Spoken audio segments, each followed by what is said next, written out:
Meus queridos irmãos, meu Pai, meu Deus, mais uma vez, Jesus, nos encontramos na sua presença. Lhe agradecemos, meu Deus, pelos hinos que foram louvados a Ti, Senhor. Lhe agradecemos, Senhor, pela palavra que foi lida nesta noite. E agora, meu Pai querido, Teu servo está aqui na frente, Senhor, aonde Ele irá administrar a Tua palavra, aonde o Senhor irá falar com cada um de nós nesta noite, como o Senhor quer. Essa obra Sua, Senhor, e usa o Teu servo com poder para pregando a Sua palavra. Usa com poder e da Sua vontade, Senhor. Amém. Eu cumprimento a igreja com a paz do Senhor. Abra sua Bíblia no Evangelho segundo escreveu São Lucas, capítulo 24, verso 13.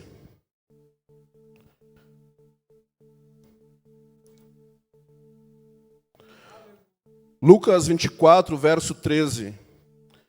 Enquanto os irmãos procuram, eu quero agradecer a Deus pela sua misericórdia, infinita bondade, também agradecer pela vida dos pastores, pastor Leandro, pastor Gemiro, os demais obreiros também. Que Deus possa abençoá-los em nome de Jesus. Vamos ler então.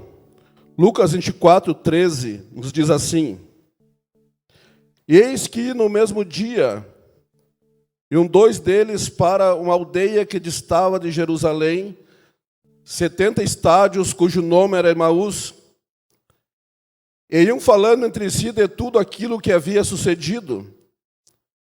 E aconteceu que, indo eles falando entre si, e fazendo perguntas um ao outro, o mesmo Jesus se aproximou e ia com eles. Mas os olhos deles estavam como fechados, para que não o conhecessem. E ele lhes disse: Que palavras são essas que, caminhando, trocai entre vós, e por que estáis tristes?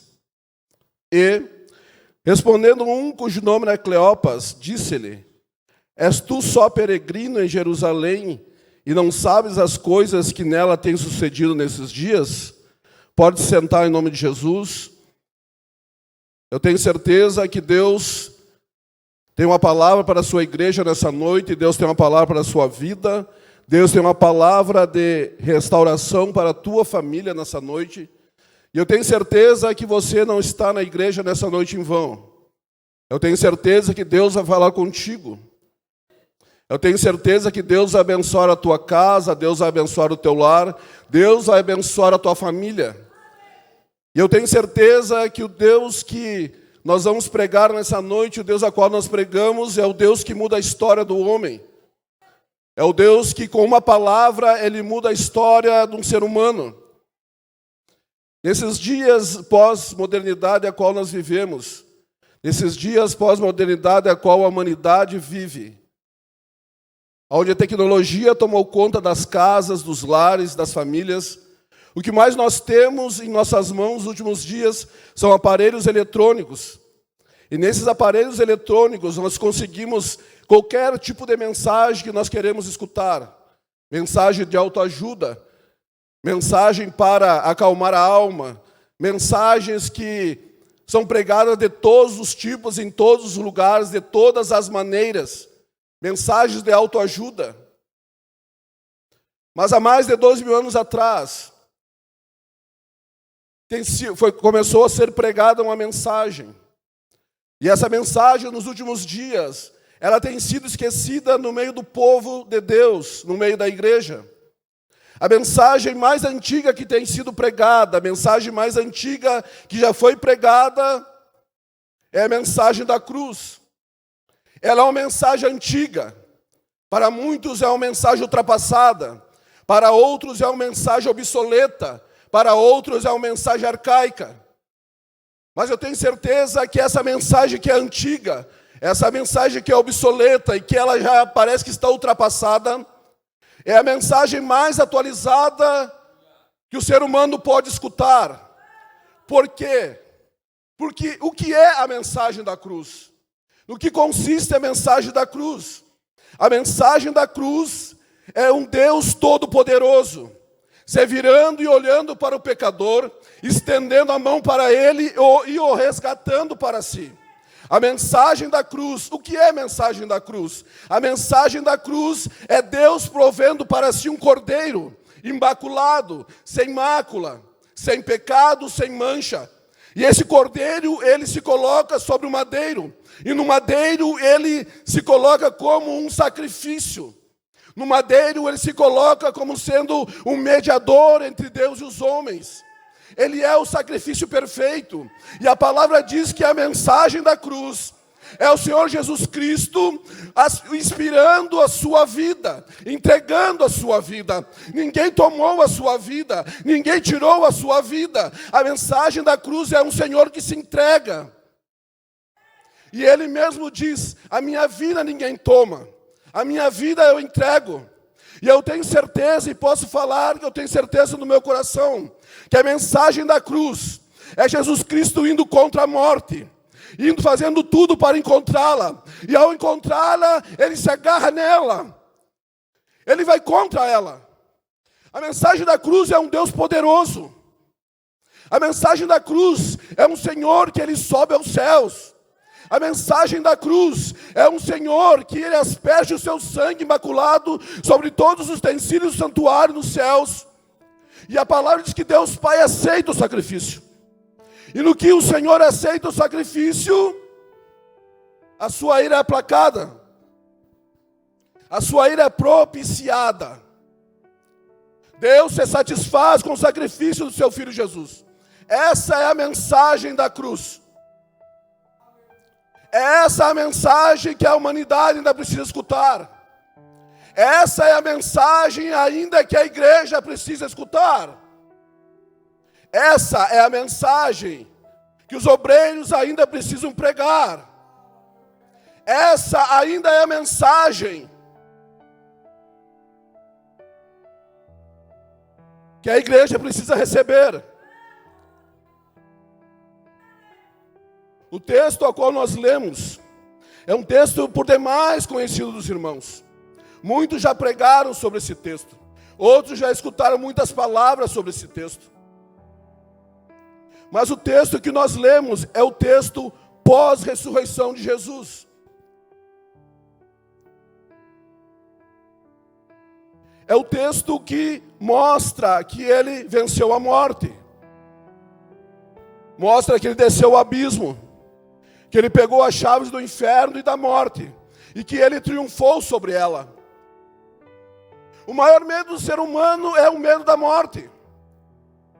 O maior medo que o ser humano tem é de morrer, porque ele não sabe o que há após morte.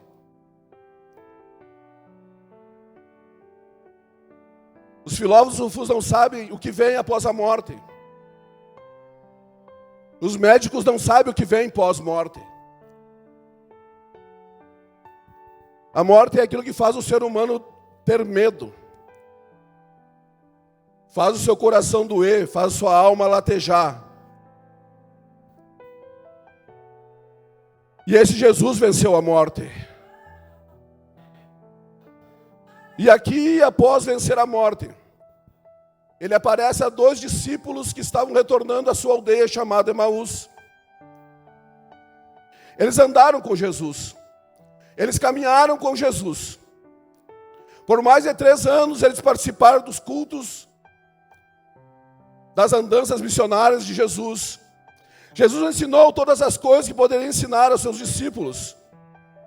Mas esses homens aqui, eles estão desacreditados.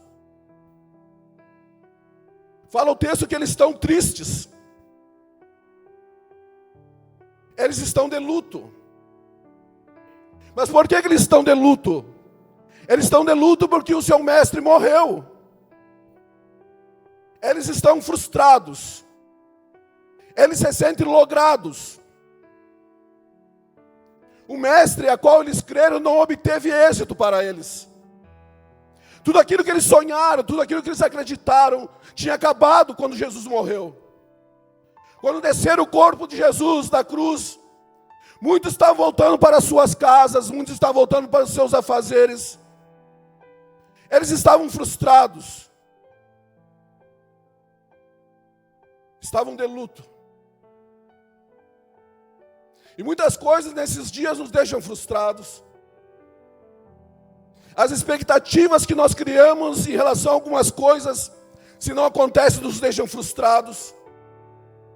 As ideias que nós temos de conquistar alguma coisa, se não acontece, nos deixam frustrados. Muitas coisas estão frustrando o ser humano, porque é um momento em que ninguém está satisfeito com nada. As coisas que eu tenho hoje, amanhã eu quero ter outras coisas. Nada satisfaz a alma do ser humano, nada satisfaz aquilo que o ser humano quer. Cada vez mais ele quer conquistar, ele quer ter. É por isso que ele se frustra. Ele cria expectativas, e criar expectativas significa crer em alguma coisa que poderá acontecer. Mas eles estão frustrados porque eles não entenderam o propósito de Deus. Eles estão frustrados porque eles não entenderam o propósito da vinda de Jesus. Eles estão frustrados porque eles criaram falsas expectativas, achando que Jesus iria se levantar contra o exército romano. Mas eles não estão frustrados apenas porque é Jesus, não. Porque Atos 5 diz que outros já tinham se levantado. Gamaliel, ao fazer a defesa de Pedro, ele disse: dai mão desses homens, deixai eles irem. Porque se essa obra for dos homens, se desfará. Mas se for de Deus, ela continuará. Aí me responda nessa noite: essa obra era de homens ou era de Deus? Essa obra era da carne ou era do Espírito? Outros se levantaram antes de Jesus. Então a expectativa que eles criaram era muito grande. É esse que vai contra Roma. É esse que vai contra o exército. É esse que vai nos fazer vencer, nos tirar do jugo de Roma. Mas não é isso que aconteceu.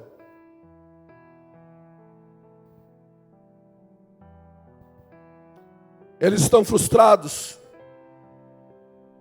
Eles estão com medo. Mas a palavra diz que Jesus se mostra a eles no caminho. Eles estavam voltando pelo caminho. Mas o verdadeiro caminho passa pelo caminho deles. E ao verdadeiro caminho se cruzar com os caminhos dele, a história mudou. Quando o verdadeiro caminho se cruza na vida de um ser humano, quando o verdadeiro caminho se cruza na tua vida, os teus caminhos se mudam. A tua vida muda.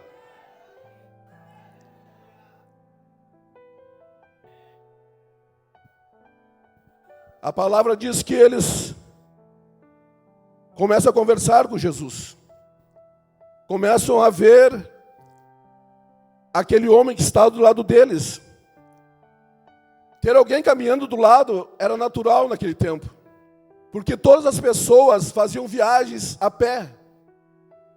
Grandes distâncias a pé. Se alguém encostasse do lado, não teria problema nenhum. E Jesus, se fazendo que não entendia aquelas coisas, começou a perguntar, interrogar aqueles homens: mas o que é que está acontecendo? Porque está triste o coração de vocês, porque está batido o semblante de vocês, porque vocês estão de cabeça baixa. O nosso mestre morreu. E nós criamos muitas expectativas sobre ele. A palavra diz que eles dizem que o Senhor fez muitos prodígios. Ele era poderoso na palavra.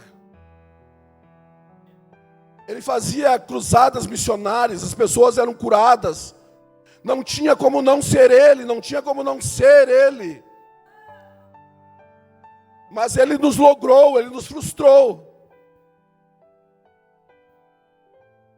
E agora nós estamos sem esperança. Nós estamos vagando por esse caminho sem esperança. Nós estamos vagando nesse caminho sem ter alternativa para onde ir, então nós vamos voltar. Nós vamos voltar para onde? Nós vamos voltar para os nossos afazeres. Nós vamos voltar para as velhas obras. Nós vamos voltar para o lugar que nós deixamos todas as coisas lá. Nós vamos voltar para a nossa família.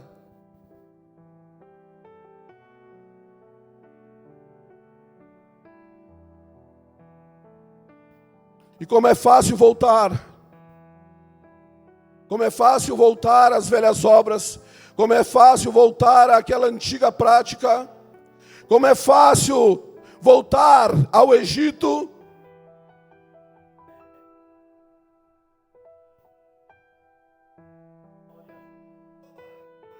Como é fácil.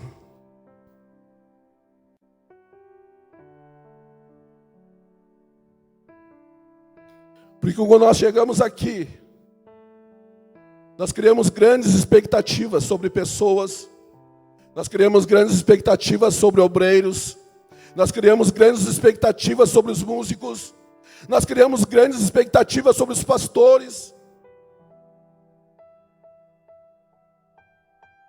Mas somos nós que criamos expectativas.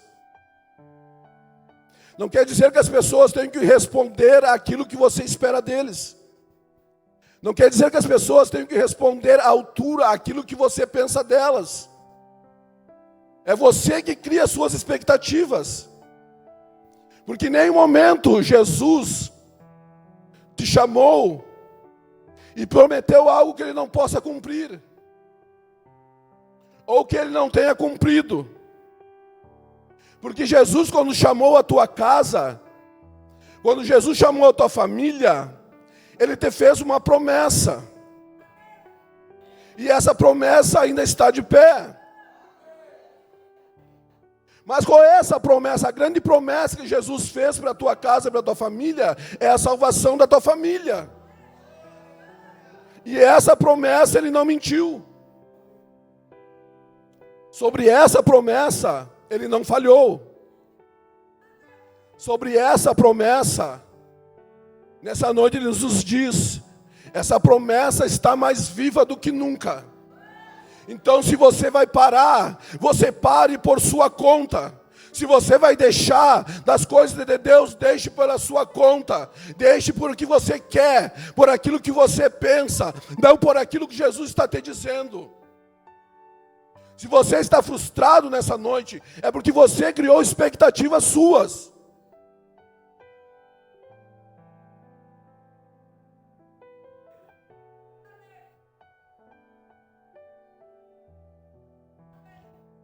No ano de 2007, eu congregava em outra denominação.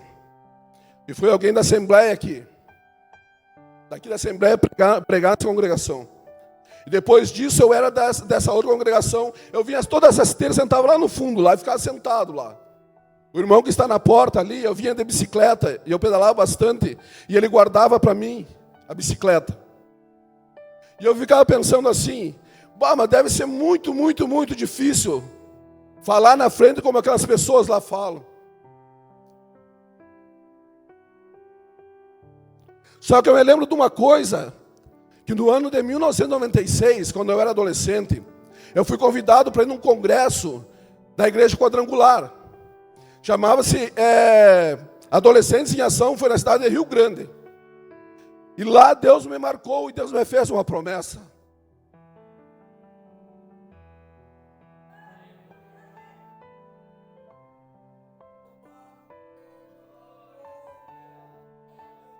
Quem sabe para alguns esse lugar aqui já passou, não tem mais graça usar, já se tornou comum, porque já passou por esse lugar aqui tantas vezes que se tornou comum, faz as coisas no automático. Mas só que quando ele nos faz uma promessa, e ele nos sela com essa promessa, e ele cumpre essa promessa, você pode ter certeza que ele é verdadeiro. Ele é fiel naquilo que ele fala. Ele é fiel naquilo que ele diz.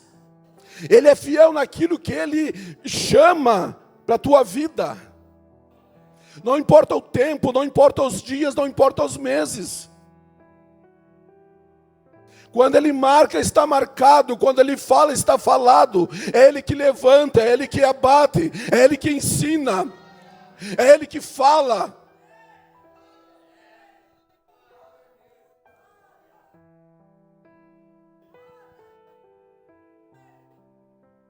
E a palavra diz que Jesus se revela a eles. E que Jesus abre as Escrituras e começa a ensiná-los. Certa vez eu fui procurar ler, para descobrir quem foi que criou a primeira escola bíblica dominical. Foi o inglês Robert Hauske, alguma coisa assim. Ele criou a escola bíblica para quê? Para poder ensinar crianças a ler e escrever. Crianças que trabalhavam em fábricas na Inglaterra, se não me engano. Você pode ver que aqui ele foi atrás de 2, apenas 2. Ele foi humilde para pregar para 2. O dia estava se findando, estava acabando. Mas é nesse domingo, o findar do domingo, que ele resolve fazer uma escola bíblica para 2. Ele resolve ensinar a 2. Ele resolve mostrar a sua graça a 2. Mas e por que ele se mostra esses 2? A Bíblia não diz. E não tem por que dizer. A única coisa que nós podemos entender é que a graça foi manifestada naquele caminho. A misericórdia foi manifestada naquele caminho. E quando ele revela a sua graça, quando ele revela a sua misericórdia, quando ele revela a sua bênção sobre alguém, ele não tem que falar por quê. Porque é essa graça que cobre a igreja. É essa graça que ensina a igreja. É essa graça que nos faz chorar diante dele, que faz o nosso coração convulsionar diante dele. É essa graça.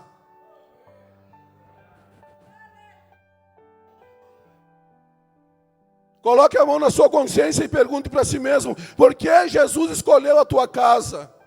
Por que Jesus escolheu a tua família? Favor imerecido. Porque ele venceu a cruz, favor imerecido.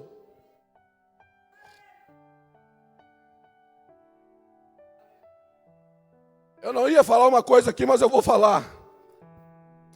Voltar na escola bíblica. Escola bíblica é para quem é pequeno. Escola bíblica é para quem quer aprender. Escola bíblica é para quem é humilde de entrar naquela porta domingo de manhã. Pastor Agemiro, pastor Leandro estão sempre aí. Pastor João. Quem é humilde para aprender. Quem é humilde para sentar.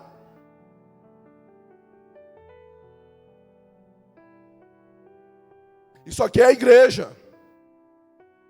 E como disse o irmão, a igreja precisa aprender.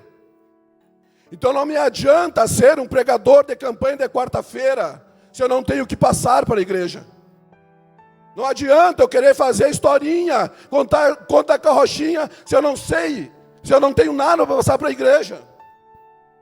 Não adianta eu pregar em 10 cultos, 7, 8 cultos na semana, se eu não tenho que passar para a igreja.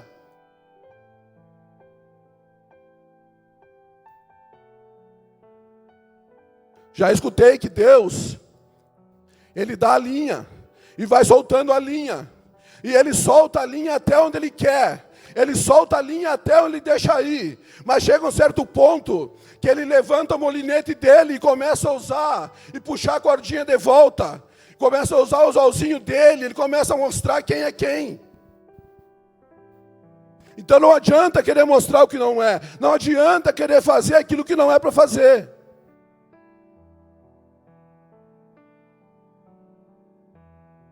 Jesus segue ensinando esses homens.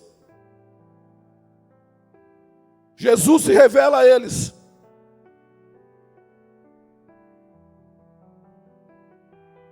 É misericórdia. É a graça sendo revelada. De Gênesis a Apocalipse. Aos poucos ele vai se revelando ao homem. A sua revelação progressiva vai se mostrando ao homem, ele vai se dizendo quem ele é, o que ele quer com o homem, o que ele quer do homem, qual é o relacionamento que ele tem com o homem. No Éden, o relacionamento foi cortado. Na horizontal, todas as coisas se terminaram. Mas na vertical, na cruz, ele chama de volta a criatura para perto dele.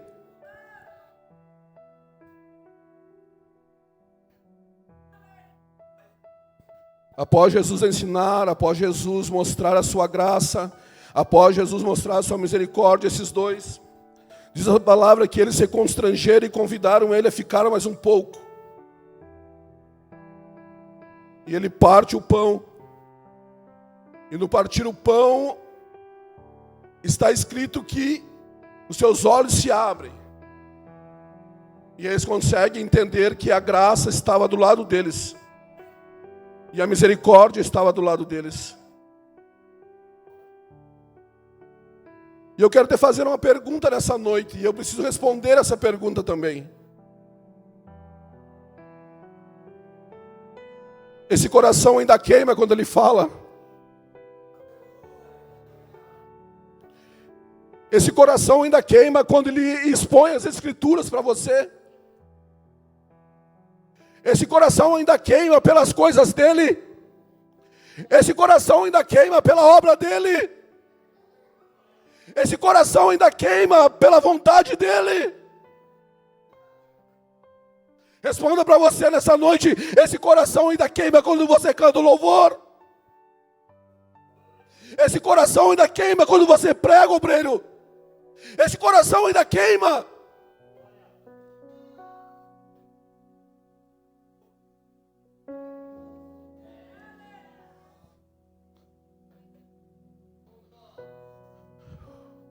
Esse coração ainda queima quando você sente a presença dele. Esse coração ainda queima, porque nada pode te tirar da presença dele, nem mesmo as tuas percas, nem mesmo as tuas dificuldades, nem mesmo a tua desesperança, nem mesmo quando os homens te dizem não, quando as pessoas te viram as costas. Porque a sua expectativa tem que estar sobre ele. Porque quando você colocar a sua expectativa sobre os ombros de Jesus, nada mais te frustrará. Nada mais te frustrará. Nada mais te frustrará. Os homens não vão te frustrar.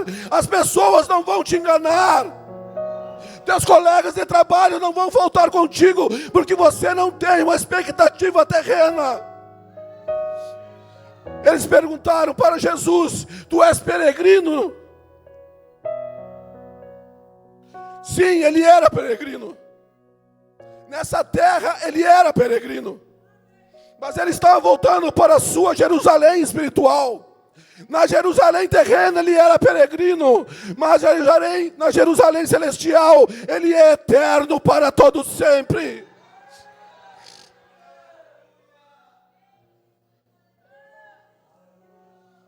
Ele estava voltando para a sua pátria. Ele estava voltando para a casa do Pai. Ele tinha cumprido o seu propósito. Esses homens estavam com o coração dolorido, porque eles não tinham propósito na vida mais. E quando não temos propósito, nada nos faz sentido. É como o irmão do filho pródigo. Ele estava na casa, participava das coisas do pai, fazia as coisas na casa, mas ele não tinha propósito na sua vida. E quando não temos propósito, nada vai funcionar. Mas nessa noite Jesus está dizendo: estou colocando um propósito no teu coração. Estou colocando um propósito na tua vida.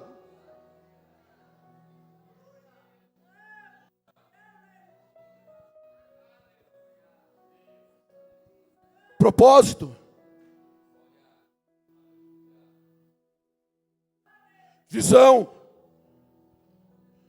Algo a ser alcançado pela parte de Deus.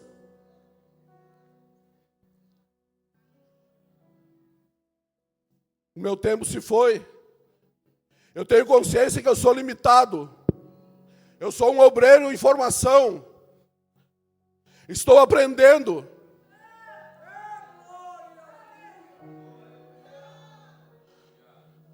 E eu aprendi a respeitar os meus limites. Eu posso ir até aqui só. Se eu passar daqui, ele não me respalda. Se eu passar daqui, é comigo, é coisa minha.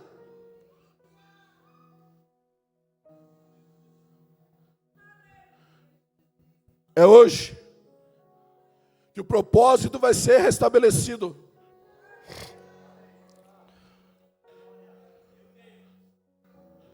É hoje.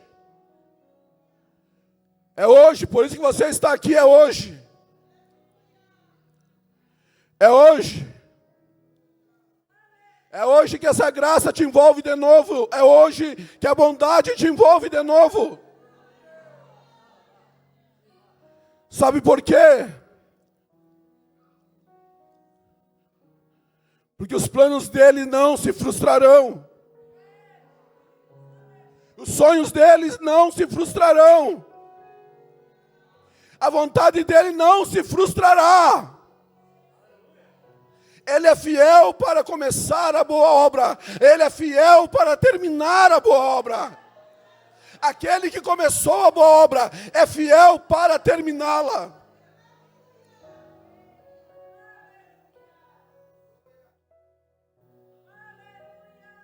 Ele é aquele que pode fazer muito mais daquilo que pedimos ou pensamos, através do seu Espírito que age em nós.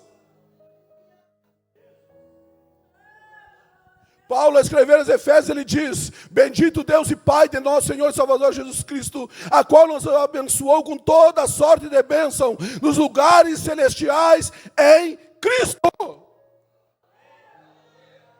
Em Cristo.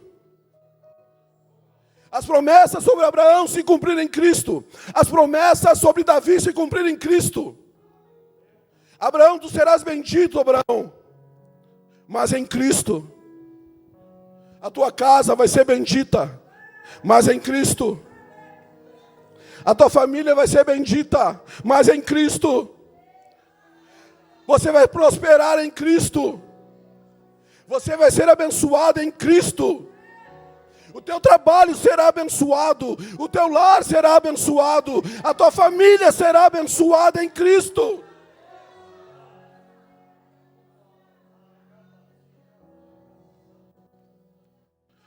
Eu gostaria que o ministério de louvor cantasse o louvor. E você fale com Deus. Deixa Deus ministrar o teu coração. Deixa Deus ministrar a tua vida. Deixa Deus ministrar a tua causa. Eu não sei o que você precisa dele nessa noite. Eu não sei se você precisa dele como ele sendo um advogado ou um general de guerra, não sei. Mas eu sei, Nemuel, que os sonhos de Deus não se frustrarão. Não vão se frustrar. Que Deus abençoe a tua casa, que Deus abençoe a tua família, que Deus abençoe o teu ministério, que Deus abençoe tudo aquilo que Ele colocar sobre a tua mão, sobre a tua vida. Pastor Angemiro, eu entrego essas palavras em nome de Jesus.